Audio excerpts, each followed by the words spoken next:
Vous voulez apprendre à jouer au bazar, mais vous avez besoin de quelques conseils, quelques astuces pour bien débuter. Eh bien, regardez cette vidéo et vous devrez être en bonne main pour commencer votre aventure. Pour commencer, je vais parler des objets. Donc, les objets sont au cœur du bazar. C'est eux qui vont déterminer si votre setup, votre build va être puissant ou non, en quelque sorte. Donc, les objets ont plusieurs informations sur eux. Donc, la taille de l'objet, donc on a des petits, des moyens et des grands, visibles au nombre d'espaces qu'ils occupent sur votre plateau. Ils sont faciles à reconnaître une fois qu'on a joué quelques minutes, évidemment. Leur rareté, donc dans le bazar, il y a 4 raretés: bronze, argent, doré, or et diamant. Donc visible à la bordure des objets cette fois-ci. Encore une fois, on commence à les reconnaître assez bien après quelques tours de jeu. Le type d'objet, donc on voit ici dans la section qu'il y a plusieurs types, comme les weapons, les armes, les propriétés, les friends, les amis, les outils, les tools. Donc il y a vraiment plein de choses à découvrir et à tester. À qui appartient l'objet? Donc l'objet est dans la pool, si on veut, donc tout ce qui est disponible pendant une run de quel personnage, donc Vanessa, Dooley, Pig ou autre. La capacité active qui est à droite du timer, comme on voit ici par la petite flèche. Et en dessous, la capacité passive, donc qui s'active souvent selon une certaine condition. Par la suite, nous avons les rencontres. Donc les rencontres sont évidemment un point essentiel du bazar. Sans rencontre, vous n'avez pas de bazar. Donc à chaque heure ou presque d'une journée, vous allez avoir une rencontre. La manière dont elles sont structurées, donc à droite, vous allez avoir un choix d'objets, de talents ou d'autres choses gratuits.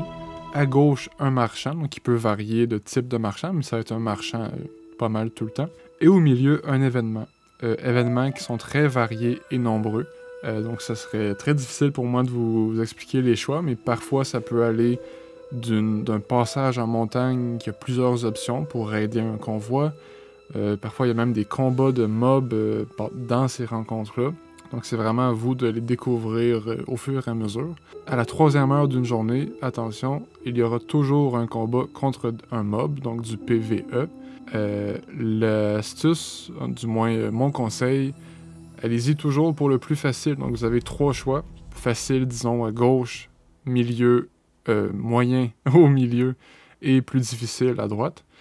Les mobs donnent beaucoup d'XP et de gold, donc si vous les éliminez, et il ne faut vraiment pas sous-estimer le loot qu'ils vous donnent, ça peut vraiment vous aider sur le long terme.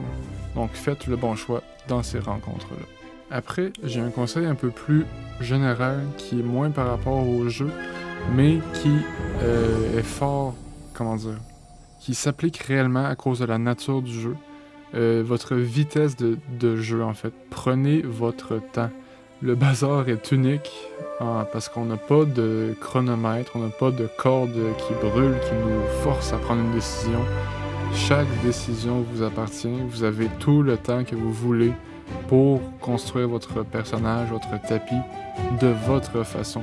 Donc prenez votre temps, regardez vos options et ne stressez pas à choisir trop rapidement. Un autre conseil qui s'applique réellement au bazar, l'évolution, le scaling en anglais de votre tapis, votre setup actuel.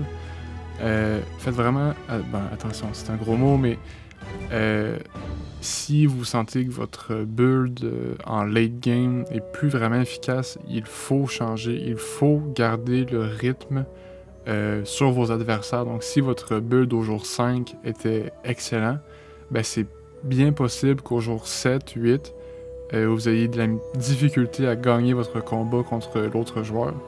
Alors, faites des changements d'items si nécessaire, trouvez des skills, donc les talents plus forts pour le game s'il faut, et simplement trouvez la meilleure stratégie à chaque journée s'il le faut, pour, comme j'ai dit, garder le tempo, rester, si on veut, à jour avec votre niveau actuel. Donc voilà, faut vraiment pas avoir peur d'évoluer votre setup. Et pour compléter, j'ai un petit conseil qui est fort semblable au précédent, mais bon, du moins qui est lié au précédent. Essayez pas de forcer des builds, de forcer des setups. Le bazar est construit d'une manière à ce que chaque run va être différente. Il y a tellement de variétés de marchands, de rencontres, que ça en devient presque impossible à forcer. Et si vous forcez, si vous voulez forcer, eh bien je pense que vous vous tirez dans le pied plus que d'autres choses.